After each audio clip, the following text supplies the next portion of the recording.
வாழ்க வையகம், வாழ்க வையகம், வாழ்க வளமுடன். குருவே துணை. அனைவருக்கும் அன்பு வணக்கம். ஆசான் அருட்தந்தை வேதாத்ரி மகரிஷி அவர்களது ஞான களஞ்சிய கவிதைகள் படித்துக் கொண்டிருக்கிறோம்.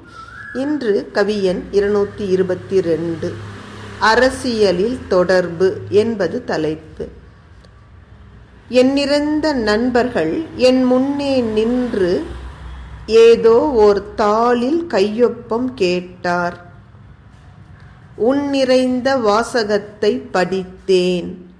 அஃது ஓட்டு பெற நியமனத்தாள் என்று கண்டேன். நண்பரெல்லாம் ஒருமுகமாய் என்னை பார்த்தார். நான் அறிந்தேன் யூகத்தால் அனைத்தும். என்னை பண்படுத்தி வாழ்வளிக்கும் சமூகத்திற்கு பதில் தரவே துணிந்து கையொப்பமிட்டேன். அருட்தந்தை அவர்கள் அரசியலில் தன்னுடைய தொடர்பு என்று அற்புதமான ஒரு தலைப்பு. கற்பனை தான், நம்ம ஏற்கனவே பார்த்தோம். இது ஒரு கற்பனை நாடகம்தான்.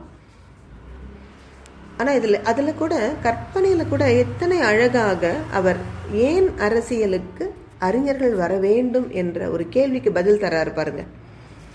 சமூகத்திற்கு நன்மை செய்வதற்கு. ஏன் சமுதாயத்துக்கு நன்மை செய்யணும்?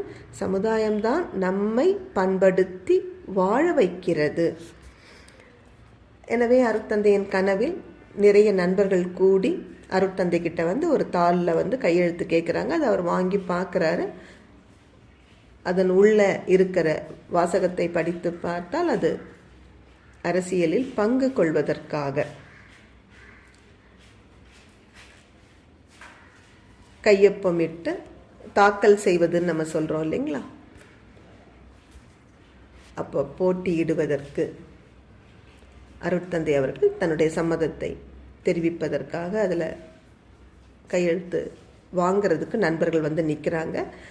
அருட்தந்தை வாங்கி படித்து பார்க்குற பொழுது நண்பர்கள் அவர் முகத்தையே பார்க்குறாங்க. அவர்கள் உள்ள கருத்து என்ன என்பதை அருட்தந்தையும் ஊகித்துக் கொள்கிறார். ஏன்னா அவர்கள் என்ன நினைக்கிறாங்க, இவர் இப்பொழுது ஒரு ஆன்மீகத்தில் உயர்ந்திருக்கும் பெரியவர், இது என்னது அரசியலுக்கு வர சொல்றாங்களே நண்பர்கள் என்று நினைச்சு இவர் இந்த மனு தாக்கல் செய்வதற்கு கையெழுத்து போடலைன்னா அத்தனையும் வீணா போயிடுமே என்று அவர்கள் அனைவரும் ஏக்கத்தோடு அருட்தந்தையை பார்க்குறாங்க. அந்த பார்வையின் பொருளை அருட்தந்தையும் புரிந்து கொண்டு இந்த சமூகத்தின் நன்மைக்காக தான் அரசியல் துறையிலும் தொண்டாற்றுவதற்கு துணிந்து கையெழுத்து இடுகிறார். நன்றி. வாழ்க வளமுடன்.